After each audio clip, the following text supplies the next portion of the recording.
Hey, are you a new or pre-existing nonprofit looking for funding opportunity? Whether that be to fund your first program's initiative, gain capital for an event, capital to hire staff and scale, building acquisition, or maybe you just need some startup costs. Well, in this video, I'm gonna break down multiple different funding opportunities that are currently available for new nonprofit and pre-existing nonprofit organizations as of today. You know, being in the nonprofit space since 2016 and actually being an incorporated running business since 2020, one thing we realize is that so many people are definitely looking for funding opportunity, but they're only looking in one place. What place is that? You already know, it's grants. Everyone thinks that grants is the only way to receive funding, and this is the furthest thing from the truth. So in this video, I'm gonna give you multiple different funding opportunities, strategic funding opportunities, and I really encourage you to watch this video to the end so you can really comprehend the business mindset that you're going to need to acquire or obtain if you really want to scale this to your dreams. What's going on, guys? My name is Timothy Wright, the founder and CEO of the Nonprofit Launcher, and in this video, we want to discuss funding opportunity. So I want to get right into it. Did you know that a nonprofit organization is a business entity, just like an LLC, just like an S Corp, just like a C Corp? The reason why I say this is because just like those other business entities, when you start your own business, what you can do is you can obtain lines of credit, you can obtain loans, you can obtain business credit cards for this said business, and you as the incorporator or you as the executive director can co-sign and be the guarantor for this loan or for this business line of credit. And now your business, now your nonprofit, now your LLC has 30, 40, 50, 60K in funding. Well, this is going to be the very first funding opportunity that we know a lot of people in the nonprofit space aren't aware of. And this is business lines of credit, business credit cards, business funding, working with companies like Chase, Wells Fargo, Bank of America, Truist. There's so many different companies that we work with to be able to help different nonprofits acquire funding, whether it be 30,000, 40,000, 75,000. And I personally recommend, I recommend that you get a business credit card, maybe a Chase Sapphire. Maybe if you're in a position, you can get American Express card. The reason why I recommend you have a business credit card over a business loan, for example, is because let's say if I have a $40,000 loan, I get this $40,000 loan, the money is deposited right into my account. I start making payments on this loan month one, right? But then once I finish making these payments back, whether it be a 15-month or 5-year loan, whatever it may be, once I finish making this payment back, that's it. I'm washed clean. What I love about a business credit card is if I had a $40,000 limit and I use $20,000 of that money and then I eventually pay that money back, guess what? That $40,000 limit is still there. And I find that to be a huge value, a huge value instead of a loan. So again, companies like Chase, Bank of America, Wells Fargo, Truist, as a new nonprofit organization, as a brand new nonprofit organization at that, if you understand the dialect, if you understand how to communicate with them, you can be in a position to get 30, 40, 50K in a business credit card, as long as obviously your personal credit score is in position to be a guarantor for this line of credit, you'll be able to do it. And I know you're already thinking, why would I get a business line of credit or a business credit card for a nonprofit when nonprofits can't make money? Well, hopefully you've been watching my content long enough where we've already clarified that that is 100% not true. If you go watch the video that I just dropped, my most recent video, not this one, but the one before this one, I mentioned in that video a company called the State Fair of Texas. I also talked about Harvard College, Harvard University. Go watch that video so you can get a clear depiction of how large businesses, very large businesses, are generating a lot of money from the nonprofit space. And because of that, there's going to be business expenses. There's going to be a cost to scale. Can you write that down? There is going to be a cost to scale, to get bigger. That's going to cost you either your time, that's going to cost you your energy, and that's going to cost you your money. So if I don't want it to cost all of my time, all of my energy, or all of my money, it's going to cost my money for sure. This is something that's unavoidable. But what I can do is I can delegate to elevate. So I can hire out other individuals and use their time and use their expertise to take my organization to a new level. But that's going to cost money. This is why sometimes we may have a business line of credit or a business credit card to do so until we fully establish. And of course, this is a risk, but just like anything else, it's a risk. Like, did you know that the world is so risky? The world that we live in, the world is so risky that the only way you leave is death. Think about that. The only way to leave this world is death. So this is risky. It's risky to be alive. It's risky to get in a car. People get in car accidents every single day. But I believe it's riskier not to take the risk. All right, so funding option number 2 is going to be investor donors. Investor donors. Now, you know, when typically someone starts a business, they may need startup capital the same way you need startup capital with your nonprofit organization. If I was starting a tech company, if you go look at Uber, when Uber first started their company, they went through multiple rounds of fundraising to get people to be a part of their organization. Now, typically when someone contributes a large amount of money to your organization, let's say it's $10,000, $100,000, $1 million, they're typically looking for equity in exchange. So if I provide you with $100,000 to start your business, I may be looking for 10% equity in the company. So if the company becomes a $100 million company and then you sell it, because I'm a 10% owner, I'm gonna generate $10 million. Does that make sense? So it's all about return on your investment, ROI. But when you have an investor donor, when someone contributes to your nonprofit, this isn't someone contributing to your organization because they're looking for a return on investment. This is someone who contributes to your organization because they're looking for return on impact. Different ROI,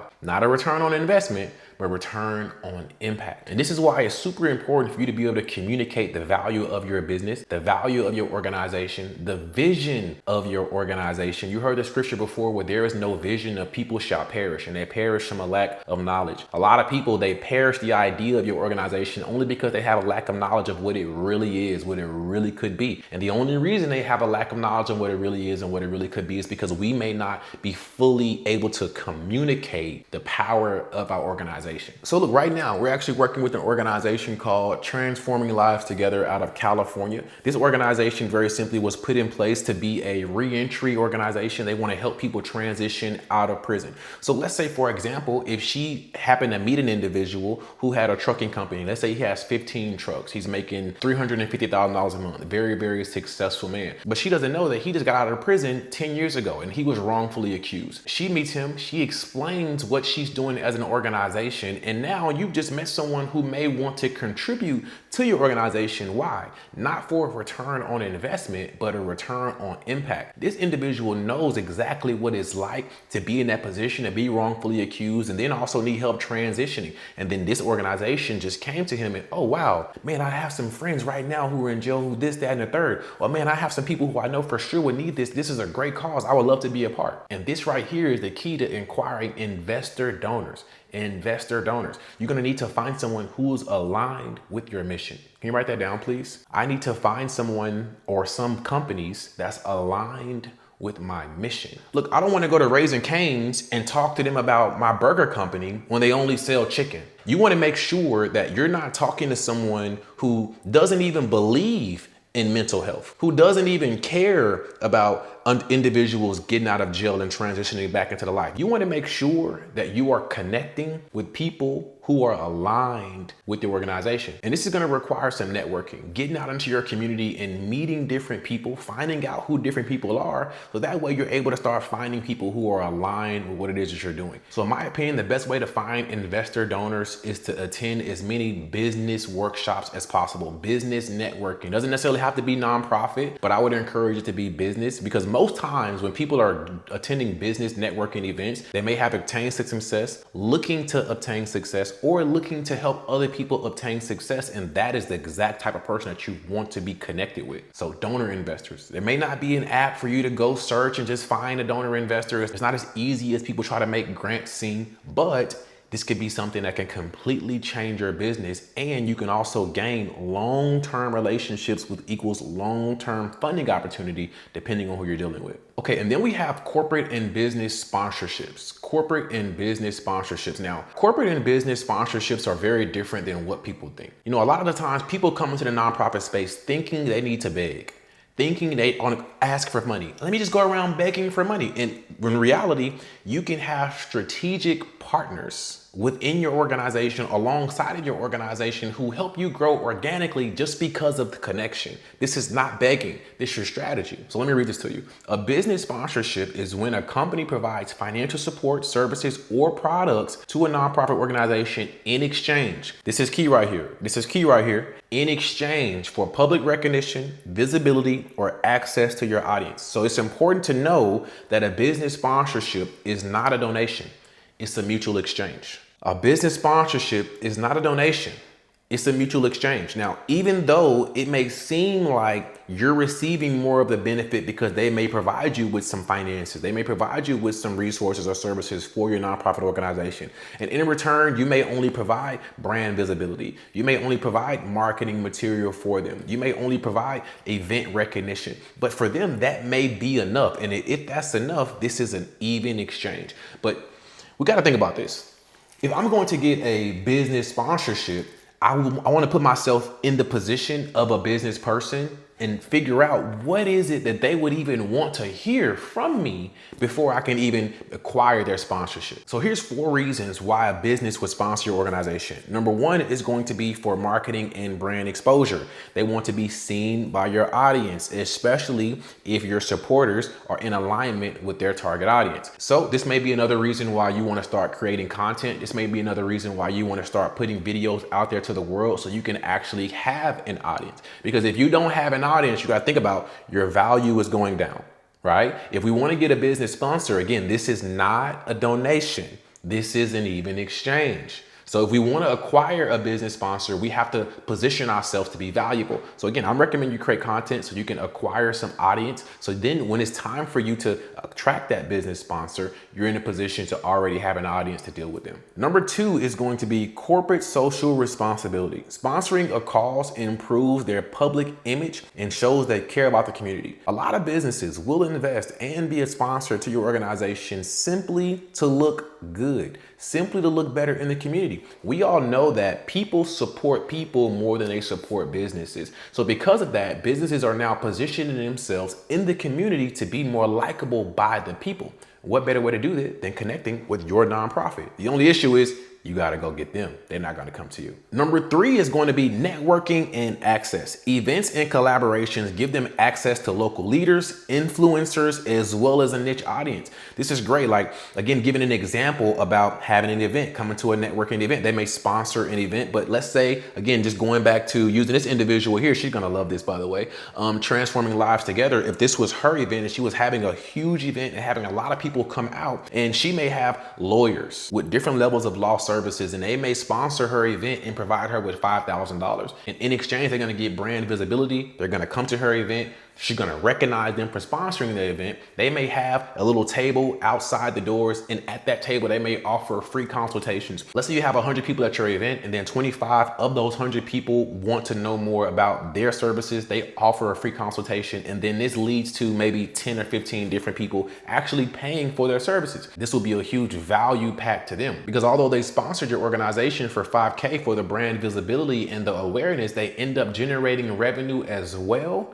This is going to lead you to a rinse and repeat cycle with this particular individual. And then number 5 is tax benefits. Depending on how it's structured, sponsorships may offer some write-offs for advertising and community investment. So just like donating to an organization, this could be a huge tax benefit to them. And you can find event sponsors, you can find program sponsor, an in-kind sponsor, or I like to try to find annual tiered sponsors. An annual tiered sponsor, you may have a gold, bronze, and a silver level or a platinum level, and each of them is going to be a different price point that they're contributing on an annual basis, and each of them is also going to come with a different level of value. So it just depends on what the platinum package is. This may be the ultimate level of value. They can attend all the events for free. They're going to get constant updates. They're going to get branding material, whatever you may have in your platinum package. And then again, you may have gold, bronze, and silver. And each of these levels, again, someone is contributing on an annual basis. In business terms, this is called ARR, annual reoccurring revenue. Now, the next funding opportunity is something that we are all very familiar with, and it is grants. Grants are a great opportunity for new nonprofits or pre-existing nonprofits to gain a certain level of funding to be able to scale their organization.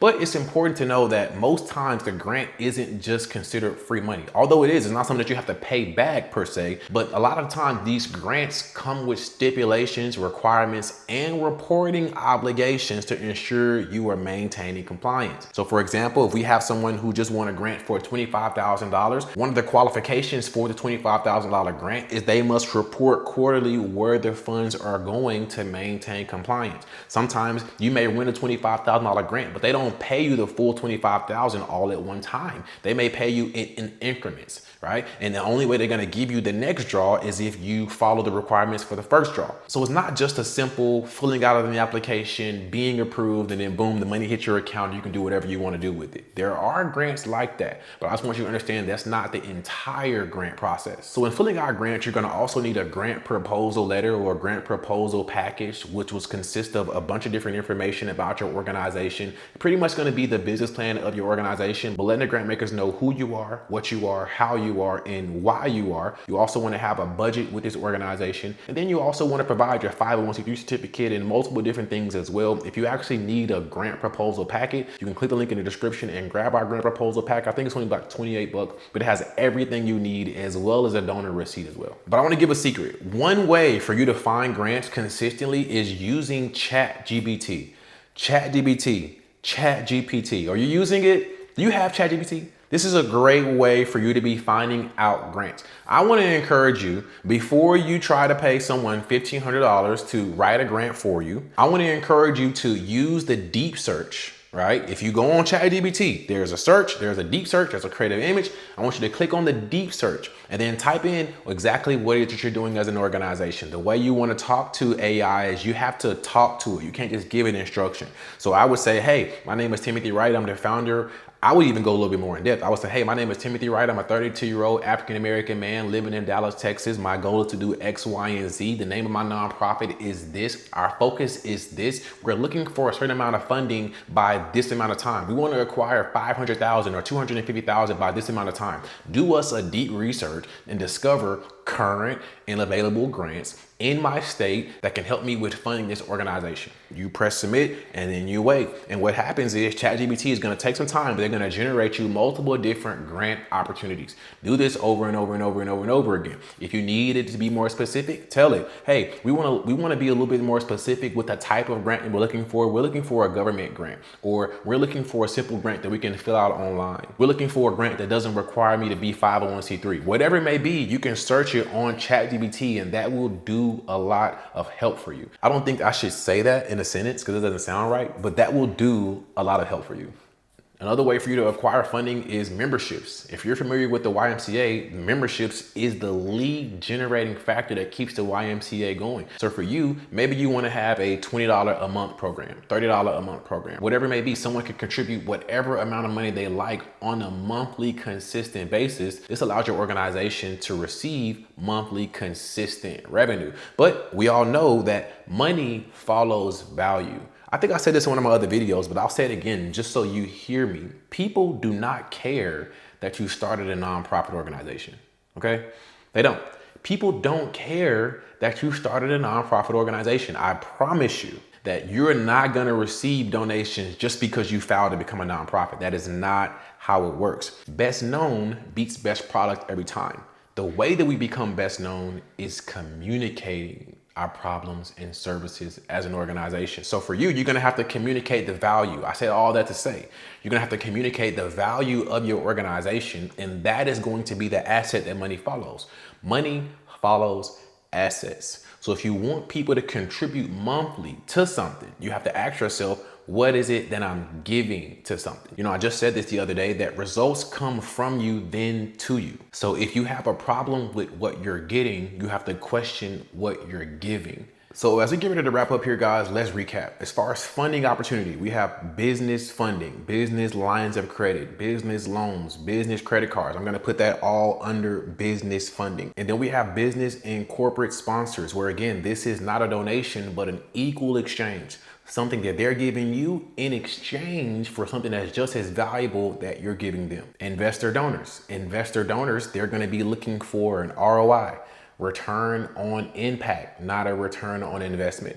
And then of course, we have grants. These are funding opportunities that are current and available and always will be available for new and pre-existing nonprofit organizations today. If you're new or a pre-existing nonprofit organization and you want to see if you can qualify for business funding, I want to encourage you to click the link in my description and set up a free discovery call with my team, and let's see if you qualify to get your business funded. We've gotten people upwards to $100,000 with a 0% line of credit for their first year, and we think we can definitely do the same for you. So look, hopefully this video has been informative. I really try to create content that is not already out there in the world, and I try to communicate it in a way that you haven't heard before, because I really want you to go to the next level. So if you appreciate my content and appreciate this channel, do me a favor, just like, subscribe, share with a friend. As more people find out about what it is that we're doing, we're able to then help more people just like you. But until then, my name is Timothy Wright. I believe in you, I respect you, I admire you for being on this journey.